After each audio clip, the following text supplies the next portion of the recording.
STEM and the next tech innovations. The conversation led by Ross Uchimura. Thank you.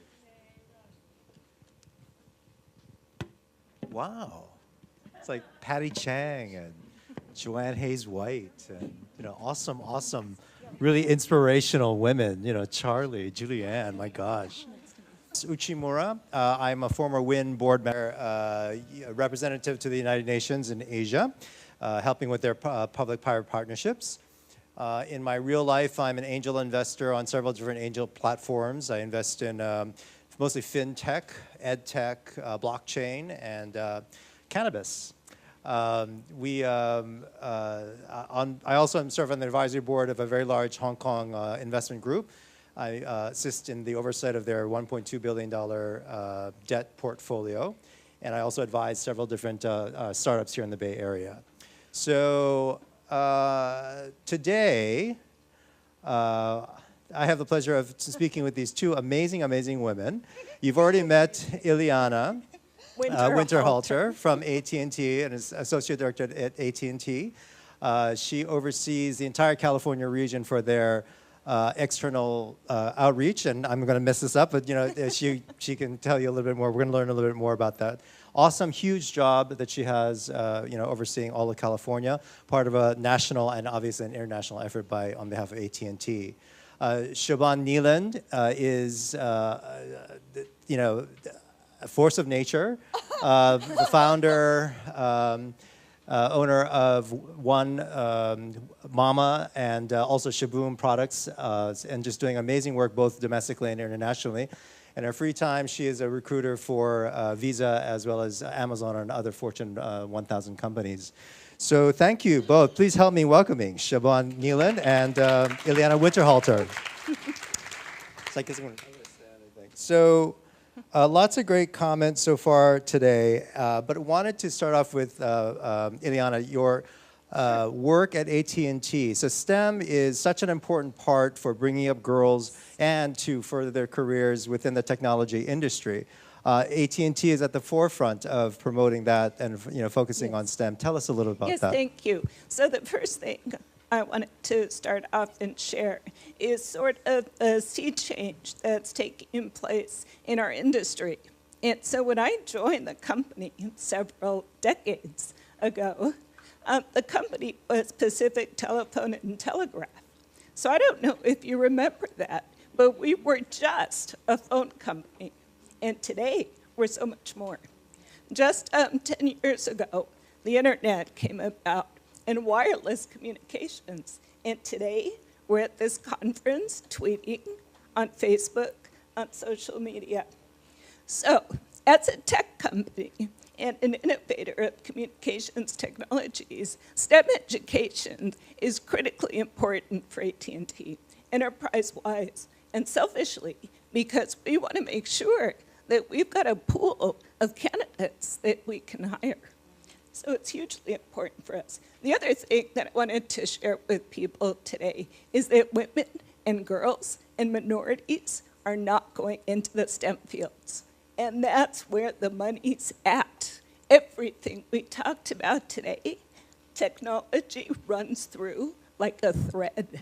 If you get a STEM education, or if we're able to encourage our kids, our girls, our families to get a STEM education, you can write your own ticket with companies like Twitter, with companies like AT&T, and we're going to bend over backwards to recruit you and to retain you because the talent's that competitive.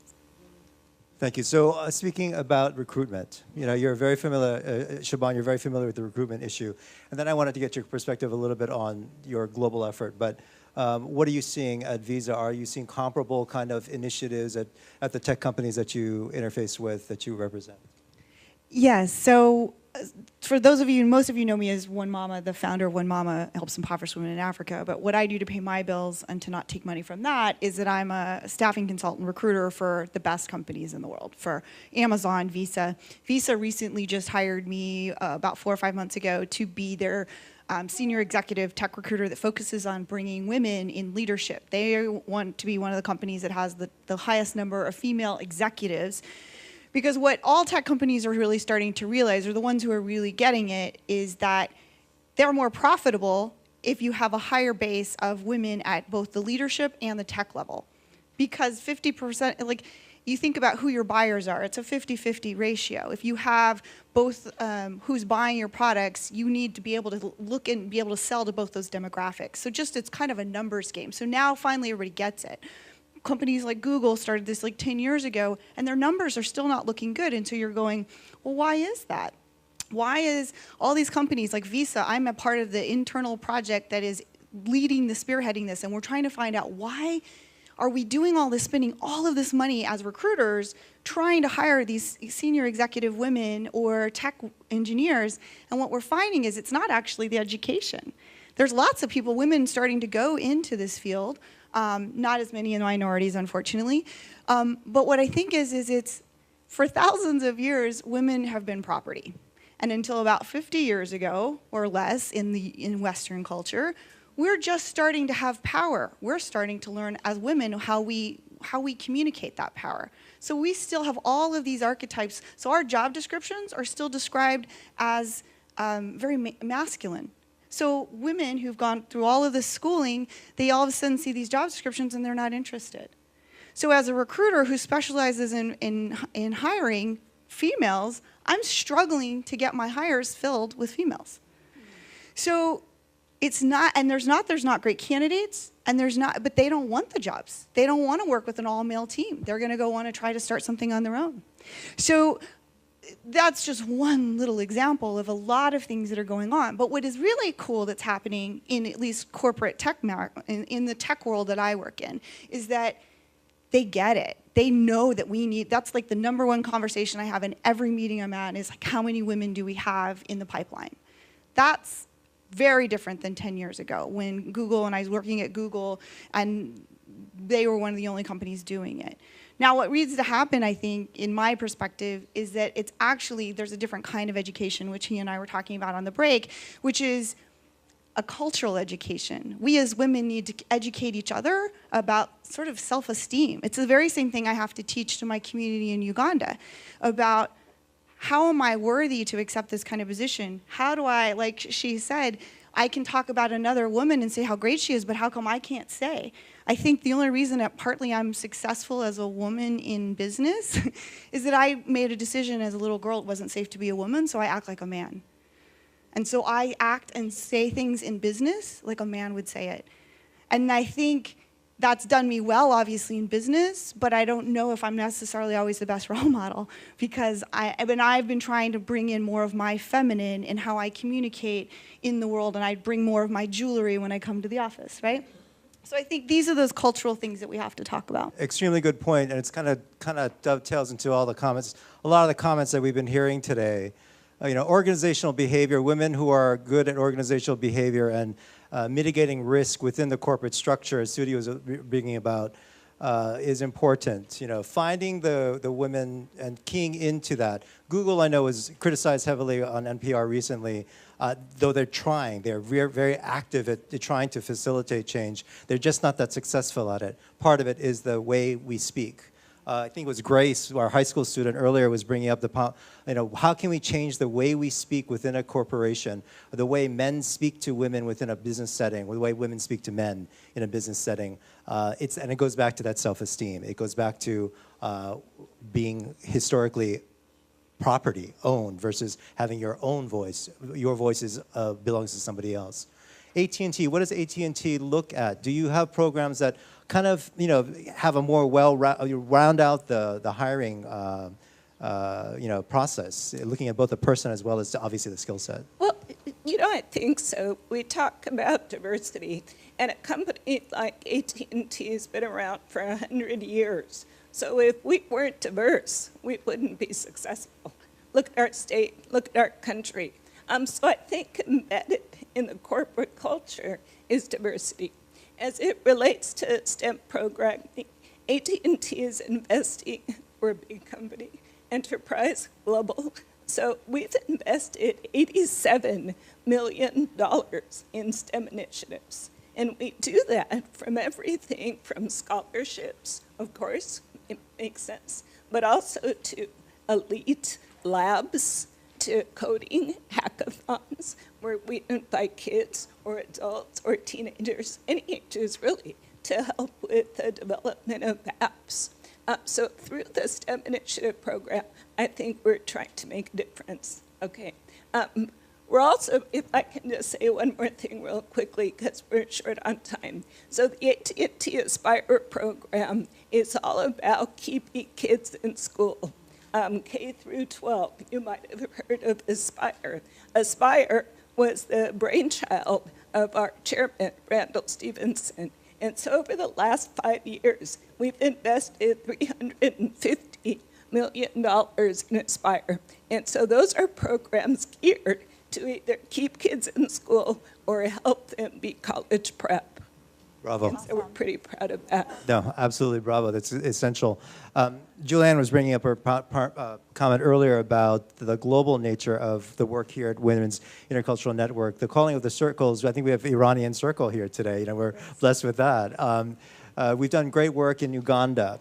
You also, Shaban, have you know, on the ground, boots on the ground work helping women there. What do you see that we can learn? So when we went to Uganda, we learned so much more from the Ugandans than what we thought. You know, Americans, we suffer from hubris. We think we can tell them what to do, but you know, thankfully, we learned so much more. What has your experience been there with regard to? I mean, is STEM education a big part of all? I mean, you know, or is it? Well, yeah, I think learning so much more from them. One of the things I think for onemama.org or why we've been successful is I started asking, what do you need, what do you want, versus let me tell you what you should do, which is a very American cultural trait that somehow I didn't do. And they teach me a lot about how to learn and how to listen. And also, there's something that we have here in the US that, like I was very poor. I was raised with no running water, electricity, which you don't usually see with a blonde girl with blue eyes, right? But, so I know poor, but what I did have is I had the American dream in the back of my head. And I was telling my village, we can do this. I was so excited. I'm going to start One Mama. We're going to build this thing. And they just looked at me and they're like, well, we don't believe we can do that. And they didn't have the American dream in their head. Now, there's a lot of things about America that may or may not like, but this is something, we have something, there's this ingrained hope here. And I think that's something that a lot of other places don't have. And I feel like that's the cultural training that I feel like the cooperative education that we can actually offer. They also can offer how to be joyful in any situation where we have lost that a lot of times. So I think those are from a cross-generation, those are those things of like, how do we, here's what I have to offer, here's what you have to offer, how do I give and receive? That's part of our One Mama motto, like just also listening, being present. How do we support each other through that? And I think that's even comes back to the STEM as far as like here, one of the things, I'm gonna leave this with my last sort of antidote. If a man is looking at a job description and a woman is looking at a job description, the same one, and there's 10 bullet points about what that job description can do to make you get hired for that position. A man's gonna look at those 10 things and he can do 3 of them and he's like, yeah, I got this job. A woman's gonna look at it and she can only do 8 of those and she's not gonna apply. Right. So that is a universal around the world kind of thing. You can take that in a million different ways. So me teaching women how to make these paper beads has taken so much longer than I thought it was going to take because they think they can't do it. Because I'm a Western woman and I know better, which is sad, was what they think. So I've had to go through the cultural things of teaching that. Same thing with the women who have all this education from MIT, and yet we still have to figure out how to tell them. I don't know what the answer is, but what I've started to do is to put love behind everything.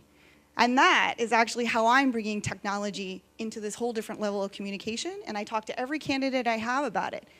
So, yes, ho.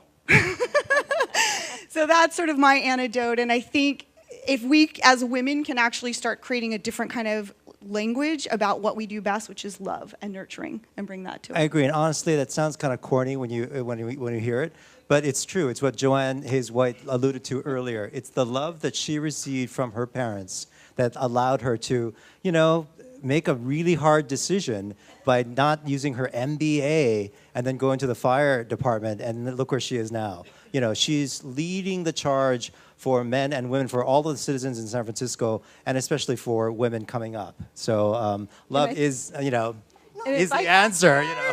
If I can just, from a corporate perspective, you probably don't think of corporations and love and corporations loving our customers. But I'd like to think that we actually really do care for our customers and try to provide the best kind of customer service. But where the love comes in for me with my job, which is statewide, working with groups like WIN, is in loving my contacts. I've known Marilyn for, you know, do I want to date myself? 20 years. You know, I've come to love Marilyn. She's a good friend. When I walked in this morning, it was so much fun to see people that I hadn't seen in 10 or 15 years. And so I think, like we all know, it's all about relationships, and that's where love comes full circle also, at least when you bring all of us together in society.